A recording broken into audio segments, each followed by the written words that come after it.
My husband left me for a waitress half his age, after humiliating me in front of his friends every weekend. 3 years later, he found out I was the anonymous investor who bought his company. He said, "Please, don't take this from me too." Alaric and I had been married for 22 years.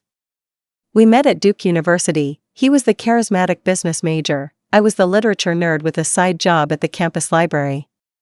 He used to call me his bookish girl, and I thought that was romantic. We got married a year after graduation, in a backyard ceremony in Asheville. I wore my mother's lace wedding gown and he cried when he saw me.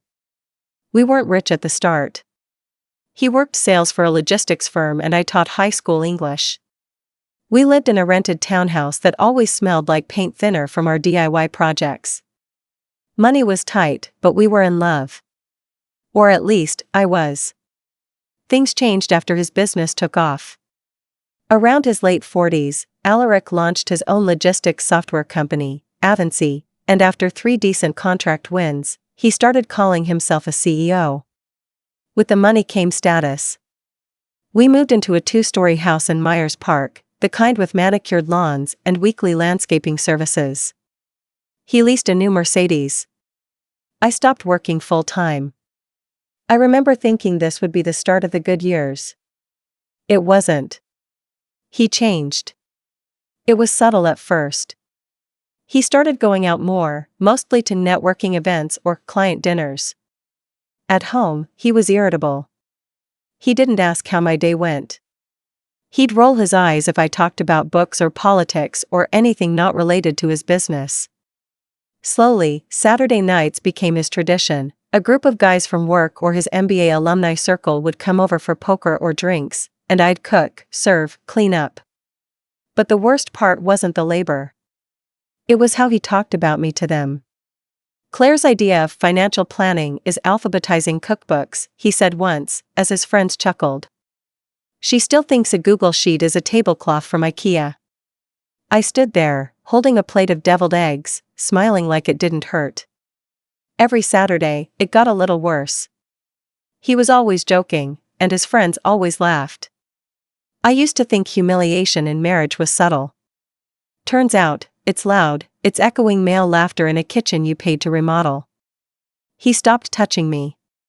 Stopped saying "I love you." Started coming home late with vague excuses.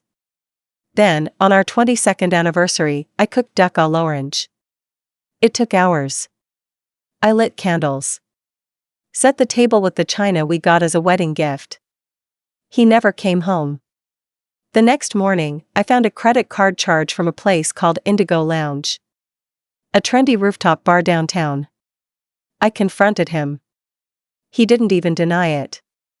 He leaned against the counter and said, "You knew this was coming, Claire. I need to feel alive. Jade makes me feel alive." I laughed. Because Jade was 25. A waitress. Half his age. And apparently, she made him feel things I, his wife of 2 decades, couldn't. He moved out 2 weeks later.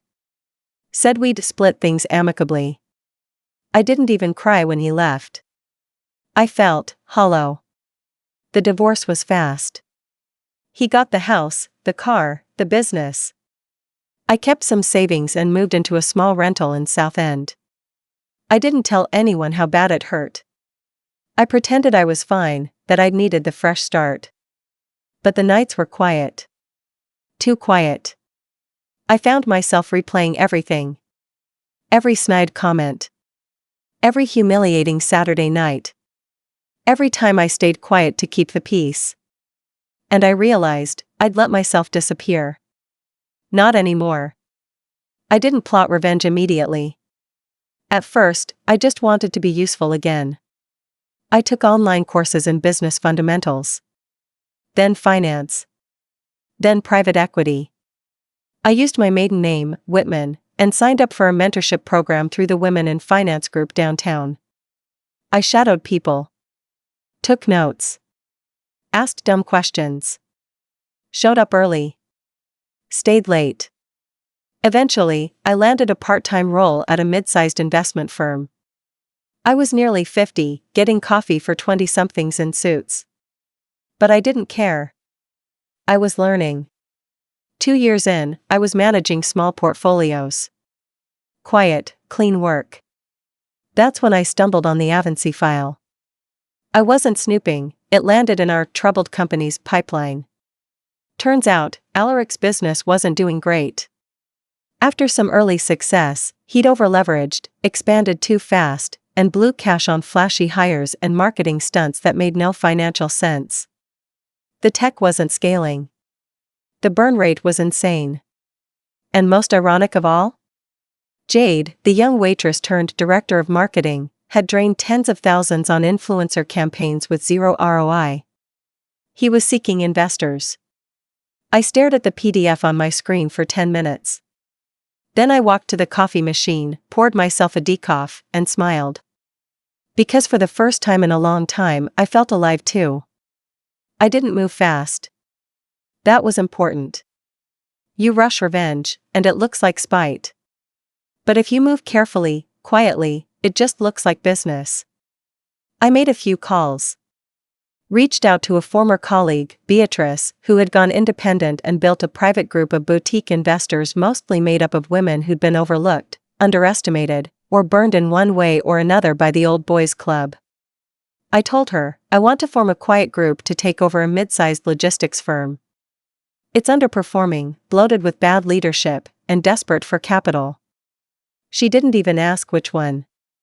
She trusted me. Within 6 weeks, I had the shell company set up, Persephone Holdings. I picked the name intentionally, Persephone, goddess of spring and queen of the underworld. Poetic justice felt fitting. Persephone Holdings started scooping up shares quietly through intermediaries. Not enough to spook anyone, just little by little, 3%, then 5%, then 8%. Alaric's board didn't notice. They were too busy trying to find a miracle check to stay afloat. The whole time, I kept tabs on him from afar. His social media had gone quiet. The yacht parties were gone. Jade had stopped posting bikini selfies in his pool around month 18. Word got around that she'd moved out and into a wellness retreat in Arizona. Translation: she got tired of the financial nosedive. I didn't gloat. I just watched. I remember one investor meeting where my colleague, a numbers guy named Owen, said, "You sure you want this one, Claire? Looks like a sinkhole." I just smiled and said, "Not if we clean house." The moment we hit 51%, I called for a board vote. By this point, our ownership group controlled the room. The others were passive investors, nervous but easily swayed when we presented a 6-month turnaround plan. The board voted for a leadership review, and Alaric was summoned to meet the new controlling investor at a scheduled executive meeting. He didn't know who was walking into that room. I wore a charcoal gray suit. Nothing dramatic. Hair up, no jewelry except for my watch, same one he gave me on our 15th anniversary. I wanted him to notice. The room was quiet when I walked in. A few executives stood. Others nodded politely, having no idea who I was beyond the paperwork. And then there was Alaric. He was seated at the head of the table, flipping through a printed report, tapping a pen against the edge. When he looked up and saw me, his face stopped moving. Eyes locked on mine. Mouth slightly open. I walked over slowly. Pulled out the chair at the other end. Sat down. Placed the folder in front of me and said, without emotion, "Let's begin." For the next 45 minutes, we went over numbers, projections, org chart changes. I didn't look at him much. Only when necessary. When he did speak, it was stiff, robotic. At one point, he tried to clarify something with a weak attempt at charm. "Well, I guess our mystery investor knows how to keep people on their toes." I looked at him for the first time, directly, and said, "I learned from the best." That shut him up. After the meeting, he asked to speak with me privately. The other execs filtered out slowly, murmuring things like, "Welcome aboard and looking forward to your leadership." Once we were alone, the door shut. It was silent for a few seconds. Then he said it. "Claire, please. Don't take this from me too. And for the first time, I saw him not as the man who once belittled me, cheated on me, laughed at my expense in front of his friends, but as the shell of a man who had no idea how he ended up here. I didn't smile. I didn't raise my voice. I simply said, you know what hurts more than being replaced by a younger woman? Being erased from your own story. I gave you everything. My time. My home. My love. You turned me into a footnote. This? I gestured to the table. This isn't revenge. It's reclamation. He said nothing. He looked like someone who finally realized the storm had passed, and he was standing in the rubble of what he thought would never fall. I didn't fire him. That would have been too easy. Instead, I offered him a position as a figurehead advisor. No real power. No control. Just enough rope to stay involved, but not enough to ruin anything. He accepted. Of course he did. It was either that or walk away completely. He knew better than to test me now. In the following weeks, I made real changes. Fired Jade's old team, streamlined operations, brought in a data strategist who used to run logistics at Delta. We cleaned house. Rebuilt the brand. Within a quarter, we were operating in the black again. And every Monday, Alaric sat in meetings he no longer led, in a company he no longer owned, listening to updates from people who now reported to me. And I went home each night to a house I picked myself. Small, tidy, full of light. No more echoes of laughter at my expense. No more dinner parties where I served food and swallowed shame. Just me. Whole again. But we're not at the end yet. Because the funny thing about taking your power back is, it doesn't stop at the moment of triumph. It starts there. He kept showing up. That was the first thing I noticed. Every week, without fail, Alaric would show up to the executive status meetings. Same chair. Same folder in front of him, mostly untouched. He didn't speak much. Didn't offer input. Just sat there. At first, I thought he was trying to save face. Pretend he still had some role in all this. But after a while, I realized he was lost. Completely and utterly lost. The man who used to dominate a room with his voice now shrunk into it, trying to blend in with the furniture. There was a moment about 6 weeks in that really stuck with me. The team was going over new logistics software partnerships, and a young analyst, Matteo, started explaining an upgrade strategy. Alaric leaned forward to say something, some outdated opinion, something clearly from the old model, and before I could speak, Matteo gently corrected him. No disrespect, sir, but that approach is what got the company into a 38% quarterly loss last year. We're steering clear of that path. And just like that, Alaric leaned back. Nodded. Didn't say another word. It was surreal, seeing this man who once mocked me for being too emotional, who treated me like an accessory in his success, being gently talked down by people who would have never been allowed a seat at his table 3 years ago. I thought it would feel good. It didn't. It felt like watching a king wander his crumbling castle, pretending the ivy on the walls is just decoration, not nature reclaiming what he lost.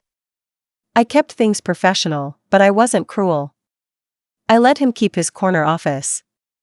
Took away the power, yes, but I didn't take away his dignity. He did that to himself. One day, about 2 months into the transition, I got an email from Jade. Subject line, closure? I nearly deleted it on sight. But something made me open it. She was polite. Strangely formal. Said she didn't want to cause trouble, just felt like she owed me an apology. Claimed she didn't know he was still married when they started seeing each other, though I wasn't sure I believed that. Offered to meet, said she'd moved on and was working in wellness tech now. Whatever that meant. I didn't reply. I didn't need closure from her. The closure had come, slowly and fully, from becoming the woman they both underestimated. Instead, I spent my evenings doing things I'd forgotten I loved. Reading poetry again. Painting with watercolor, poorly but happily. I started volunteering at the library downtown, helping adult literacy students. The kind of peace that costs nothing, but pays back tenfold. But Alaric? He kept circling.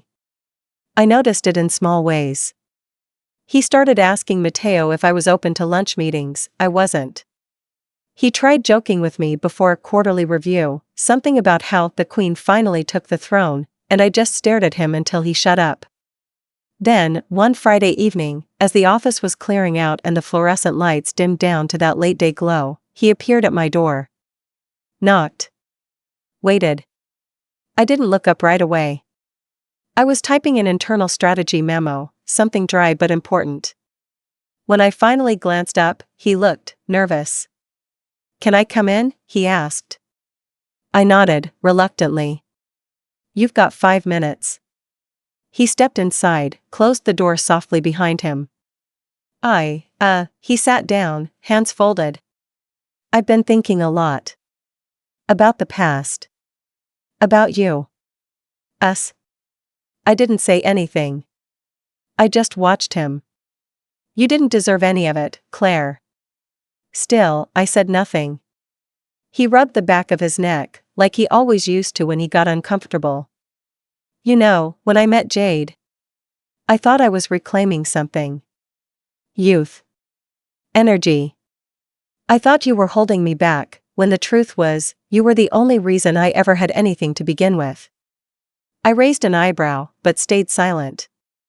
He continued, fumbling over his own words like someone trying to reach dry land while already drowning.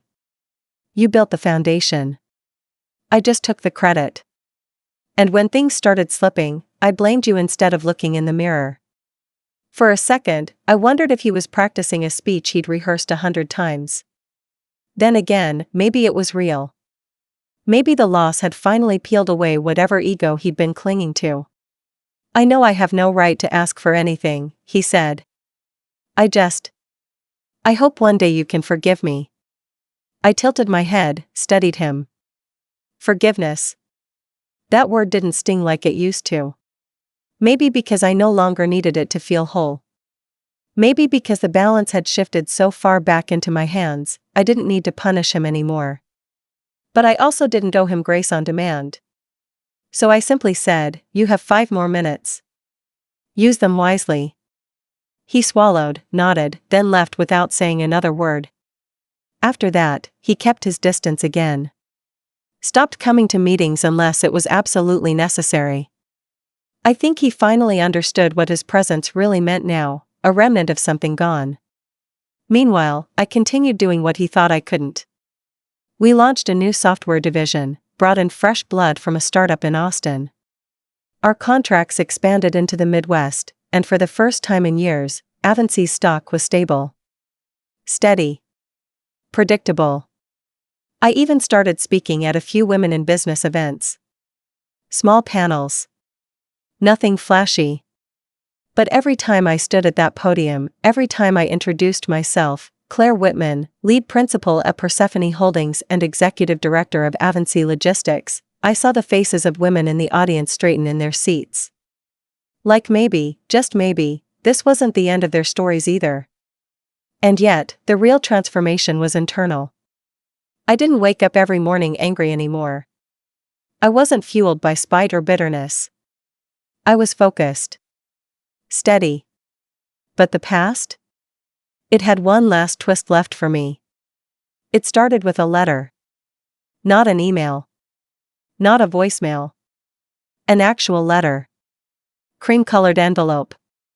My name handwritten in a neat, unfamiliar script. It showed up at my office, slid under my door sometime during lunch. I assumed it was a thank you card from one of the nonprofits we'd supported.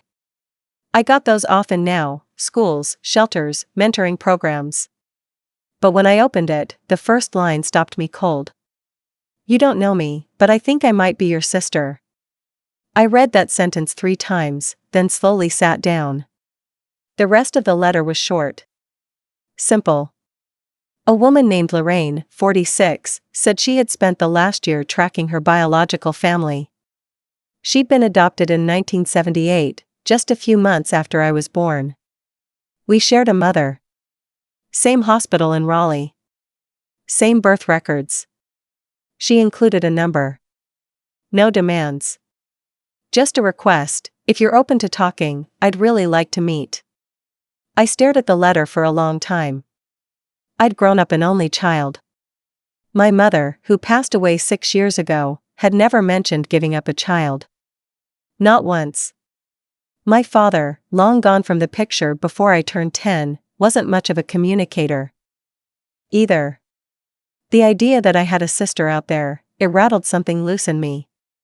And for the first time since that day in the boardroom, I felt unsteady. I didn't call her right away. I put the letter in a drawer, stared at it during meetings, thought about it while brushing my teeth, folding laundry, drinking wine alone on the porch. I wasn't sure what scared me more, the possibility that it was real, or the possibility that it wasn't. Eventually, curiosity won. We met at a coffee shop in Dilworth. She wore a green scarf and had the same crooked smile I'd seen in my own reflection for decades. "Claire?" she asked when I walked in. I nodded. We sat. Talked. Awkward at first, then easier. She was kind. Soft-spoken. Lived just outside Chapel Hill, worked in community health. Had 2 grown kids, both in college. Her adoptive parents had passed away years ago, and after cleaning out their house, she'd found paperwork that sparked her search. DNA testing confirmed what she already suspected. We were sisters. Half-sisters, technically. But as we spoke, it didn't feel half anything. It felt like someone had handed me a missing piece of a story I didn't even know was incomplete. Lorraine told me our mother had been young. 19. Scared. Not married. She kept me because she'd found a job and some support. But when Lorraine came along, the support was gone, the job had vanished, and the fear had grown into panic. So she made the impossible choice. I believed her. Not just because the paperwork and resemblance were undeniable, but because the grief in her eyes matched something deep in mine. A grief that comes from loving someone who made flawed, human choices. We met again. And again. Sunday brunches. Long walks. She met some of my friends, who welcomed her with open arms. For the first time in years, I had someone in my life who remembered childhood cartoons and could laugh at my terrible puns. A sister.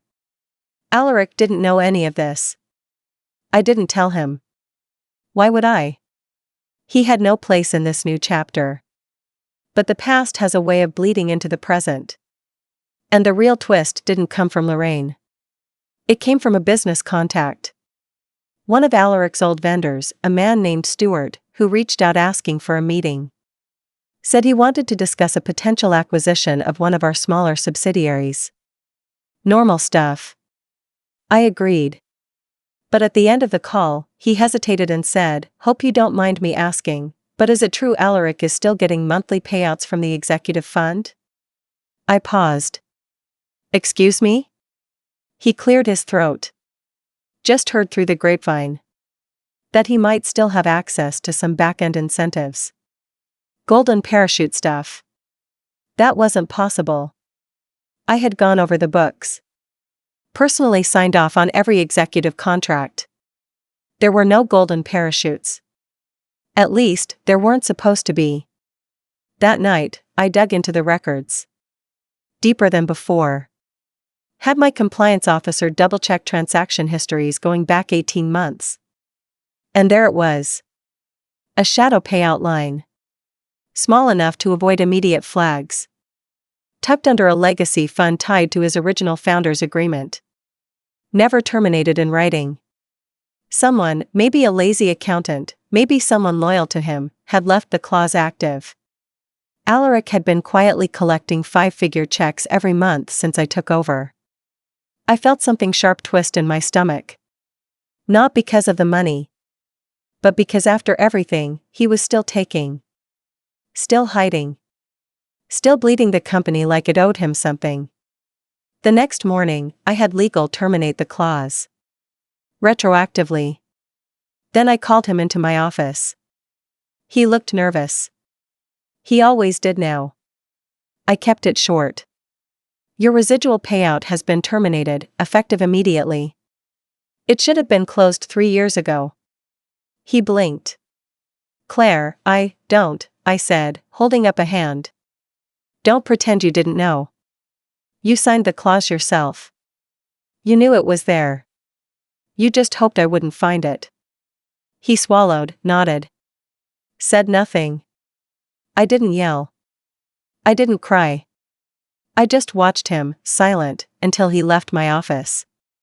And as the door clicked shut behind him, I realized something. The man who once controlled every aspect of my life was now powerless to stop me from taking back what was mine. All of it. Piece by piece. And yet, something in me had shifted. This wasn't about vengeance anymore. Not really. It was about ownership. Not just of a company, but of my story. Of who I was now. And who I was still becoming. 3 weeks after I cut off his hidden payouts, Alaric stopped coming to the office. No one said anything. No one missed him. The hallway felt lighter. The air didn't hang heavy during meetings anymore, like we were all collectively holding our breath around a man who used to run the room with a laugh that barked too loud and a confidence that never matched the numbers. The younger staff, most of whom had only known him as the consultant with founder title, barely noticed his absence. But those of us who remembered? We didn't mourn the silence. We welcomed it. I heard through a former assistant that Alaric had put his condo on the market. Rumor was he was moving to Florida. Naples, maybe. Somewhere warm, golf course adjacent, where former CEOs could lie about the height of their success to people who didn't ask too many questions. I didn't reach out. But he did. Again. This time, not in person. Not by email. But a handwritten letter. It was a page and a half. Written in surprisingly neat cursive. In it, he said he was leaving Charlotte for good. That he'd finally accepted that his chapter in the company, and in my life, was closed. He said he was sorry. That he'd been blind, selfish, and arrogant. That Jade was gone, his friends had moved on, and he was left with an echo of a life he couldn't get back. He asked for nothing. He just said goodbye. I folded the letter and placed it in a box with the other things I'd never burned. Our wedding photo. A postcard from our honeymoon in Portugal. The sapphire bracelet he gave me on our 10th anniversary. I didn't keep these things because I missed him. I kept them because they were evidence of who I used to be. And how far I'd come. Not long after, I made my final move. It wasn't dramatic. No confrontation. No speech. Just a signature and a board vote. I stepped down as executive director of Avancy. Not because I was walking away from power, but because I didn't need to hold it so tightly anymore. I still owned 51% through Persephone Holdings. Still had final say. But I installed a new CEO, Grace Huang, a brilliant operations mind with a spine of steel and the grace of a diplomat. The kind of leader the company had always needed. She was excited, driven, and grateful. I wasn't leaving. I was leveling up. Because my next move wasn't just about the company. It was about all the women like me who had been overlooked, underestimated, and discarded. I launched a fund, the Second Bloom Initiative, designed to invest in businesses started by women over 40. Women who had raised kids, held families together, lost themselves in marriages, or spent years quietly working under louder, less competent men. We gave them money, resources, mentors. And most importantly, we gave them the belief that it's never too late to write a new story. The media caught wind of it. The Charlotte Observer ran a piece. Then Forbes Women picked it up. I never wanted to be famous, but suddenly, I was being asked to speak on panels. Podcasts. Keynotes. One afternoon, standing backstage at a conference in San Francisco, someone asked if I had any regrets. I thought about that long kitchen in Myers Park. The sound of laughter at my expense. The duck à l'orange that went cold on a table I set for two. The night I stared at a bank account with just enough to survive, and wondered if I'd wasted my best years on a man who never saw me. Then I thought of my new home. My sister, Lorraine, coming over on Sundays with pie and stories about her grandchildren. The way I felt waking up knowing I owned my time, my name, my narrative. And I said, none. But the final piece? The real final act of quiet, satisfying revenge? It came a year later. I got a message from a contact in Florida. Said Alaric had been trying to pitch a new logistics app to investors in Naples. But no one was biting. His name didn't carry weight anymore.